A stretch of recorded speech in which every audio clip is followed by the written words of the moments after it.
বাড়ছে অন্তর্বর্তীকালীন সরকারের পরিধি, নতুন করে উপদেষ্টা হচ্ছেন আরও 4 জন। আজ বিকেলে বঙ্গভবনে শপথ পাঠ করাবেন রাষ্ট্রপতি। গাঁঠাকা দিয়েছেন বরিশালের মেয়র, আত্মগোপনে 20 ওয়ার্ডের কাউন্সিলররাও। সিটি কর্পোরেশনের কর্মকর্তা কর্মচারীদের মধ্যে চলছে দলাদলি, সেবা বঞ্চিত নগরবাসী।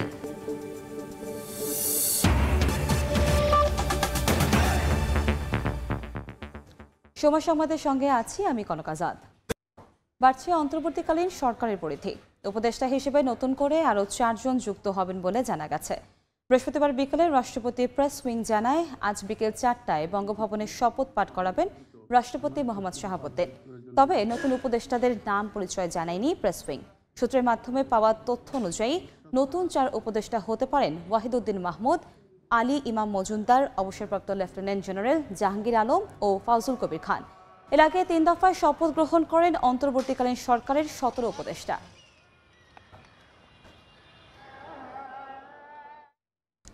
সাবেক ডেপুটি স্পিকার টুকু, প্রতিমন্ত্রী পলক ও ছাত্রলীগ নেতা সৈকতকে জিজ্ঞাসাবাদ চলছে।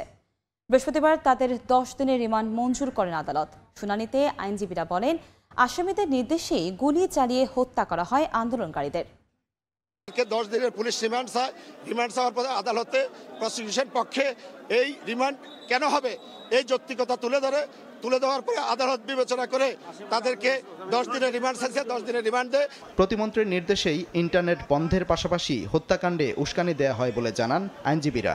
সামাজিক যোগাযোগ বন্ধ করে দিয়ে নির্বিচারে ছাত্র জনতাদের উপরে গুলি করে হত্যা করা হয়। সেই হত্যার সঙ্গে এই জন আসামিগণ সরাসরি এবং প্রত্যক্ষ এবং পরোক্ষভাবে তারা জড়িত। শেখ হাসিনা ভারতে বসে উস্কানিমূলক বক্তব্য দিয়ে দেশকে আবারও অস্থিতিশীল করার চেষ্টা করলে জনগণই তা রুখে দেবে, এমন মন্তব্য করেছেন বৈষম্য বিরোধী ছাত্র আন্দোলনের সমন্বয়ক শারজিস আলম। অন্তর্বর্তী সরকারের ক্রীড়া উপদেষ্টা আসিফ মাহমুদ বলেছেন, যারা ছাত্রদের নির্মমভাবে গুলি করে হত্যা করেছে তাদের বিচারের আওতায় আনা হবে। গতকাল নারায়ণগঞ্জে মোহাম্মদ আমানতের জানাজায় অংশ নিয়ে কথা বলেন তারা। হবে বলে জানিয়েছেন ক্রীড়া উপদেষ্টা। যারা আমার ভাইদেরকে এভাবে শহীদ করেছে, আহত করেছেন, তাদের বিরুদ্ধে ব্যবস্থা নেওয়া হবে এবং তাদের প্রত্যেকের বিচার নিশ্চিত করা হবে। এদিকে বৈষম্য বিরোধী ছাত্র আন্দোলনের সমন্বয়ক শারজিস আলম বলেন, শেখ হাসিনা ভারতে বসে উস্কানিমূলক বক্তব্য দিয়ে দেশকে আবারও অস্থিতিশীল করার চেষ্টা করলে জনগণই তা রুখে দেবে। সজীব ওয়াজেদ জয় মনে ভুলে গিয়েছেন যে বাংলাদেশ একটি গণতান্ত্রিক দেশ, যেই দেশে নির্বাচন কবে হবে, নির্বাচনে কারা ভোট দিবে, নির্বাচনে কারা সরকার প্রতিষ্ঠা করবে, এটি নির্ভর করে দেশের জনগণের উপরে। তারা তাদের 16 বছরে এটি কখনো করেননি দেখে তারা মনে করছেন এখনো মনে হয় সেটি রয়েছে। নিখোঁজের 9 দিন পর 14 আগস্ট ঢাকা মেডিকেলের মর্গে শনাক্ত হয় শহীদ আমানতের মরদেহ। গত 5 আগস্ট মার্চ টু ঢাকা কর্মসূচিতে যাত্রাবাড়ি এলাকায় গুলিতে প্রাণ হারান তিনি। সময় সংবাদ, নারায়ণগঞ্জ। 1 মাস পর আগামী রোববার দেশের সব শিক্ষা প্রতিষ্ঠান খুলে দেওয়ার নির্দেশ দিয়েছে শিক্ষা মন্ত্রণালয়। বৃহস্পতিবার উপসচিব মোসাম্মদ রহিমা আক্তারের সই করা এক বিজ্ঞপ্তিতে তথ্য জানানো হয়। এদিকে 11 সেপ্টেম্বর থেকে শুরু হচ্ছে স্থগিত হওয়া এইচএসসি ও সমমান পরীক্ষা। পরীক্ষার রুটিন প্রকাশ করেছে শিক্ষা বোর্ড। কোটা সংস্কার ও ছাত্র জনতার আন্দোলন চলাকালে শিক্ষার্থীদের নিরাপত্তা বিবেচনায় 17 জুলাই থেকে অনির্দিষ্টকালের জন্য দেশের সব প্রাথমিক বিদ্যালয় বন্ধ ঘোষণা করা হয়। পরবর্তীতে এক বিজ্ঞপ্তিতে গত 6 আগস্ট থেকে সব শিক্ষা প্রতিষ্ঠান খোলার কথা জানিয়েছিল আন্তঃবাহিনী জনসংযোগ পরিদপ্তর। তবে আওয়ামী লীগ সরকারের পতন ও দেশজুড়ে সৃষ্ট পরিস্থিতিতে বিদ্যালয় খোলা সম্ভব হয়নি।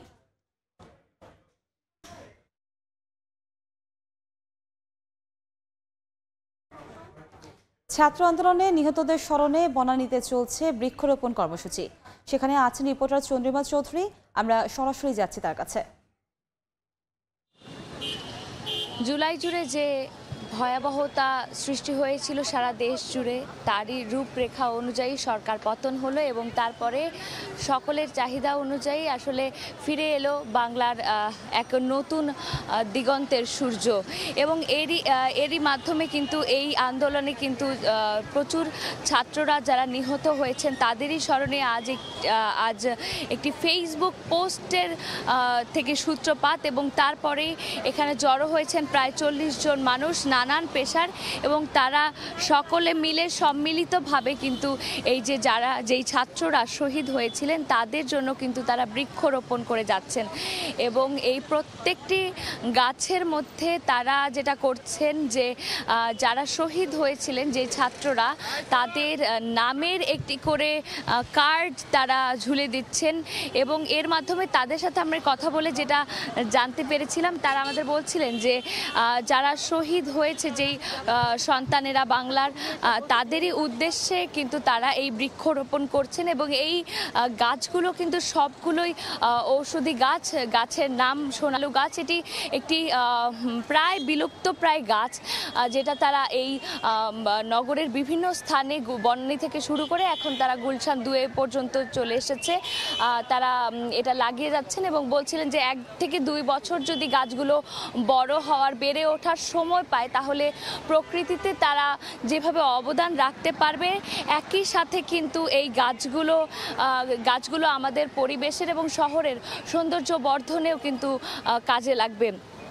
এবং এই রাস্তাঘাট কিন্তু একদম সোনালি একটা আবেশে ভরে উঠবে বলে তারা বলছিলেন। এবং আমরা এখানে দেখতে পেয়েছি যে বড়দের সাথে কিন্তু যোগ হয়েছে ছোটরা, এবং ছোটরা বলছিল যে তারা খুবই আনন্দ পাচ্ছে এই পরিবেশের সাথে, পরিবেশের একটি উপাদানের সাথে যুক্ত হতে পেরে। এবং তারা বলছিল যে তারা আসলে চায় যে আমাদের কিছুদিন আগে যেই ছাত্র আন্দোলনে যেই ছাত্ররা শহীদ হয়েছে তাদের যেন বাংলার মানুষ সারা জীবন স্মরণ করতে পারে, এবং এই উদ্দেশ্যে তারা এখানে বৃক্ষরোপণ করে যাচ্ছে। এই ছিল আমার কাছে সর্বশেষ। সরকার পতনের পর স্থবির হয়ে পড়েছে বরিশাল সিটি কর্পোরেশনের স্বাভাবিক কার্যক্রম। 1 সপ্তাহের বেশি সময় ধরে অনুপস্থিত সিটি মেয়র আবুল খায়ের আব্দুল্লাহ। গাঢাকা দিয়েছেন 20টি ওয়ার্ডের কাউন্সিলররা। এনএক্স ভবনে আগুন দেওয়ায় কি পরিমাণ ক্ষয়ক্ষতি হয়েছে তা এখনও নিরূপণ করতে পারেনি। নগর ভবনে কর্মকর্তা কর্মচারীদের মধ্যে শুরু হয়েছে দলাদলি। নাগরিক সেবা দেওয়ার দাবি নগরবাসীর। সুজয়তা সেতলার ছবিতে অপূর্ব রিপোর্ট। সরকার পতনের পর সিটি মেয়র আবুল খায়ের আব্দুল্লাহ সহ অন্তত 20টি ওয়ার্ডের আওয়ামী লীগের কাউন্সিলররা গা ঢাকা দিয়েছেন। সিটি কর্পোরেশনের কর্মকর্তা কর্মচারীদের মধ্যে শুরু হয়েছে দলাদলি। বেতন ভাতা পাওয়া নিয়েও তৈরি হয়েছে শঙ্কা। তবে পরিষ্কার পরিচ্ছন্নতা কার্যক্রম চললেও দুর্ভোগের কথা তুলে ধরে পুরোদমে নাগরিক সেবা দেওয়ার দাবি নগরবাসীর। স্টোরের পরিচ্ছন্নতা শাখার যত মালামাল ছিল সব লুটপাট হয়ে গেছে, একটা মালামালও রেখে যায় নাই। কোলবক্স ছিল 8টা, ক্যারিয়ার ছিল প্রায় 250, আর লজিস্টিক মালামাল ছিল অনেক, কাগজপত্র। ক্ষমতার রদবদল হতেই পারে, কিন্তু আমরা সাধারণ নগরবাসী চরম দুর্ভোগী আছি। সিটি কর্পোরেশন গেছিলাম সব কামই লাগাম ছাড়া। সিটি কর্পোরেশন যেভাবে এখন চলতেছে এভাবে যেন না চলে এবং ঠিকভাবে যেন এখন কর্মকাণ্ড শুরু হয়, সেইটাই আমরা এখন চাই। মেয়র অনুপস্থিতি থাকলেও রুটিন কার্যক্রম চলছে বলে জানিয়েছেন জনসংযোগ কর্মকর্তা। নগরবাসীর স্বাভাবিক কার্যক্রম সবই চলতেছে। আমরা ময়লা পরিষ্কার করতেছি, আমরা ট্রেড লাইসেন্স বা অন্যান্য যে ডিপার্টমেন্টগুলোর স্বাভাবিক কার্যক্রম চলতেছে। আমাদের বিদ্যুৎ সড়কবাতি জ্বলতেছে, পানি পাচ্ছে মানুষ, পানির সাপ্লাই কন্টিনিউ আছে। বরিশাল সিটি কর্পোরেশনে স্থায়ী কর্মকর্তা কর্মচারী আছেন 537 জন, আর অস্থায়ী আছেন 1200 জন। বরিশাল শহরে প্রায় 800 কোটি টাকার উন্নয়ন প্রকল্প চললেও তা থমকে আছে। অপূর্ব অপু, সময় সংবাদ, বরিশাল। সংবাদ। দীর্ঘদিন সংস্কারের অভাবে বেহাল দশা কিশোরগঞ্জের ভৈরব পৌরসভার বেশিরভাগ সড়কের। গর্ত যানবাহন চলাচলে সহ্য করতে হয় অতিরিক্ত ঝাঁকুনি, আর পায়ে হেঁটে চলতে গেলে বর্ষায় কাদা ও শুষ্ক মৌসুমে ধুলা লাগছে গায়ে।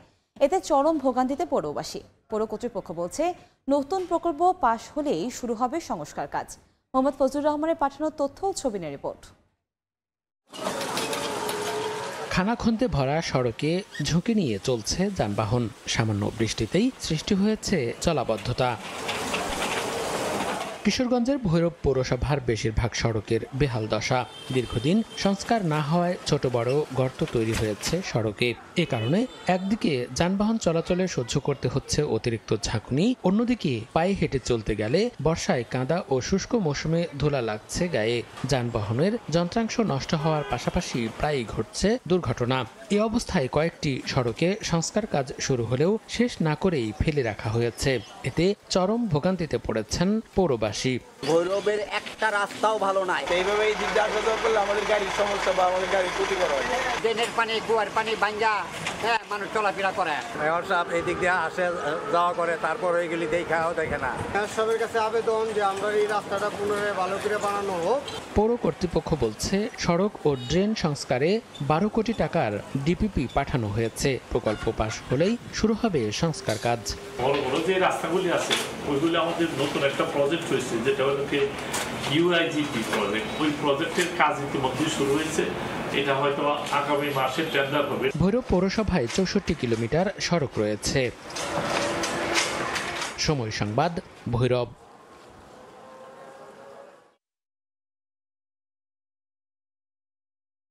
দখল দূষণে অস্তিত্ব সংকটে বরিশাল খাল। ময়লা আবর্জনা ফেলায় ভরাট হয়ে গেছে খালের 8 কিলোমিটারের বেশিরভাগ অংশ। এতে বন্ধ পানি প্রবাহ, দুর্গন্ধে চলাফেরা করাই কঠিন হয়ে পড়েছে এলাকাবাসীর। তবে খালটি আবারও খননের আশ্বাস পানি উন্নয়ন বোর্ডের। সঞ্জয় কর্মকার অভিজিতের রিপোর্ট, ছবি তুলেছেন শাহাদাত আকন। দেখে মনে হতে পারে এ যেন কোনো এক ময়লার ভাগাড়, কিন্তু না, এটি মাদারীপুর শহরের ইটের পুল থেকে পাথুরিয়ার পার এলাকা জুড়ে বরিশাল খালের চিত্র।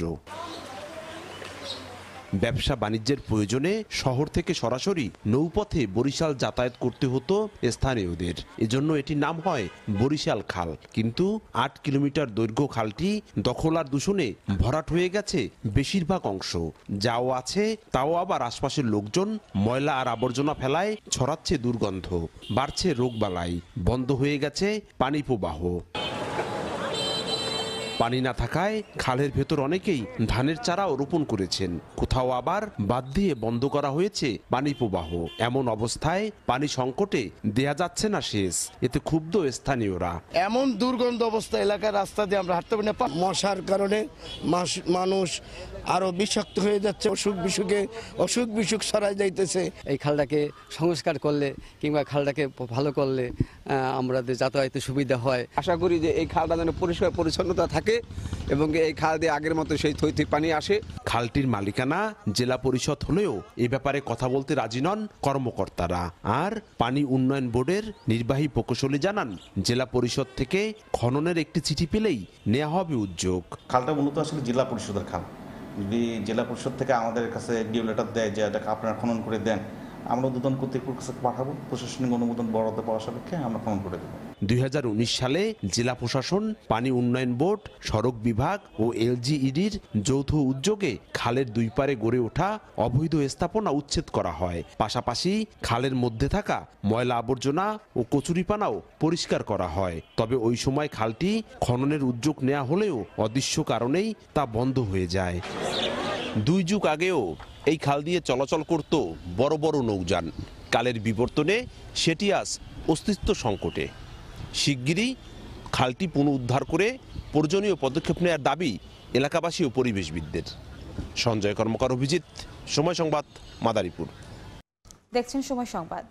সমসাময়িক ইস্যুতে ঢাকা বিশ্ববিদ্যালয়ের অমর 21 হলে কথা বলছেন বৈষম্য বিরোধী ছাত্র আন্দোলনের সমন্বয়ক শারজিস আলম। আমরা সরাসরি যাচ্ছি সেখানে। পুরো বাংলাদেশের মানুষের যে অংশগ্রহণে সেখানে এখন যদি প্রতি বিপ্লবটি হয়, এটি হচ্ছে আসলে একটি চক্রান্তের ফলে, দেশ এবং দেশের বাইরে চক্রান্তের ফলে এই যে দেশের ছাত্র জনতার যে বিপ্লব সেটির বিপক্ষে গিয়ে, অর্থাৎ ছাত্র জনতার বিপক্ষে গিয়ে একটি চক্রান্তর মাধ্যমে হবে, যেটা আমরা হতে দিতে পারি না। সেই জায়গা থেকে আমাদের জায়গা থেকে কর্মসূচিটি ছিল এমন যে আমরা ঢাকা সহ দেশের বিভিন্ন জায়গায় আসলে শান্তিপূর্ণ একটি অবস্থান করব। আপনারা দেখেছেন, আমি নিজেও, আমরা কয়েকজন সমন্বয়ক সহ শাহবাগে ছিলাম। আমরা যখন শাহবাগের মোড়ে যাই তখন আমাদেরকে কিছু আইনশৃঙ্খলা রক্ষাকারী বাহিনী বা কিছু আর্মি অফিসার এসে অনুরোধ করে যে এখানে যদি আজকে আমরা কর্মসূচি করি আর রাস্তার মোড়ে, তাহলে মানুষের ভোগান্তিটি বাড়বে। তাদের কথা শুনে আমরা সাথে সাথে, আমরা সেখানে 1 মিনিটও দাঁড়াইনি, সাথে সাথে আমরা জাদুঘরের সামনে চলে এসেছিলাম যে মানুষের আসলে দীর্ঘ 1 মাস ধরে বিশাল একটি ভোগান্তি হচ্ছে, সেই ভোগান্তিটি আসলেই কমানো প্রয়োজন দেশের স্থিতিশীল অবস্থা নিয়ে আসার জন্য। আমরা সরে এসেছি সেখান থেকে। কিন্তু আমরা আমাদের জায়গা থেকে এটি লক্ষ্য করেছি যে ধানমন্ডি 3200 ঢাকার বিভিন্ন স্থানে এমন অনেক অনাকাঙ্ক্ষিত ঘটনা হয়েছে যেগুলো আমাদের এই গণ অভ্যুত্থানের স্পিরিটের সাথে যায় না। আমরা যে বাংলাদেশের প্রত্যাশা করি, সেই যে বাংলাদেশের স্বপ্ন দেখি, সেটির সাথে আমরা এটা কখনো যায় না। যেমন আমি কয়েকটি উদাহরণ দিই। আমরা নিজে বিভিন্ন ভাইরাল ভিডিও দেখেছি যে আমার বাবার বয়সী একজনকে কান ধরে উঠবোস করানো হচ্ছে, আমার বাবার বয়সী একজনকে বিবস্ত্র করানো হয়েছে এবং মানুষজন যা ইচ্ছা তাই বলছে। অসংখ্য মানুষের ফোন চেক করা হচ্ছে। আমি দেখেছি আমার মায়ের বয়সী একজনের গায়ে হাত তোলা হয়েছে। এরকম অসংখ্য অনাকাঙ্ক্ষিত ঘটনা ঘটেছে। আমরা সাংবাদিক ভাই বোনদের উপরে হামলার বিভিন্ন ঘটনা প্রত্যক্ষ করেছি। আমাদের জায়গা থেকে স্পষ্ট কথা, যেই স্পিরিটটিকে সামনে রেখে আমরা এই গণবিপ্লবটি করেছি, 16 বছরে যে নির্যাতন, নিপীড়ন কিংবা মানুষের যে প্রকাশ করার, যে কোনো অনুভূতি প্রকাশ করার, কথা বলার যে অধিকারটি ছিল, সেটি যে হরণ হয়েছিল, এই সব কিছু দুর্নীতি থেকে শুরু করে নিপীড়ন, অত্যাচার, এগুলোর বিরুদ্ধে গিয়েই কিন্তু এই গণবিপ্লব। এটার কারণ ছিল যে আমরা আসলে এমন কিছু একটা, এমন নতুন একটা বাংলাদেশ চাই, যেই বাংলাদেশে আসলে সবাই সবার কথাটি বলতে পারবে, সবার মত প্রকাশ করতে পারবে, যে যে ধারায় বিশ্বাসী সে অনুযায়ী কাজ করতে পারবে এবং তার এই স্বাধীনতাটি থাকবে। আমরা আওয়ামী লীগের সময় বিগত 16 বছরে যে বিষয়গুলো দেখেছি, যে আপনি আওয়ামী লীগ ছাড়া অন্য যে কোনো দল যদি করতেন, আপনাকে মামলা দিয়ে হয়রানি করা হয়েছে, কিংবা আপনাকে একটি মিটিং করতে দেওয়া হয় নাই, আপনাকে জেলে কিংবা আদালতে চক্কর কাটতে হয়েছে। এই সামগ্রিক বিষয়গুলো আমরা আমাদের জায়গা থেকে বিশ্বাস করি যেগুলো হওয়া উচিত না। কিন্তু এ পর্যায়ে শীর্ষ সংবাদগুলো জানিয়ে দিচ্ছে আরেকবার। বাড়ছে অন্তর্বর্তীকালীন সরকারের পরিধি, নতুন করে উপদেষ্টা হচ্ছেন আরও 4 জন। আজ বিকেলে বঙ্গভবনে শপথ পাঠ করাবেন রাষ্ট্রপতি।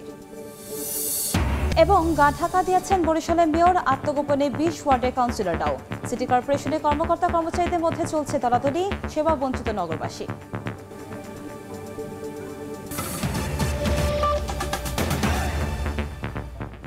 এই ছিল সময় সংবাদে, সঙ্গে থাকুন সময়।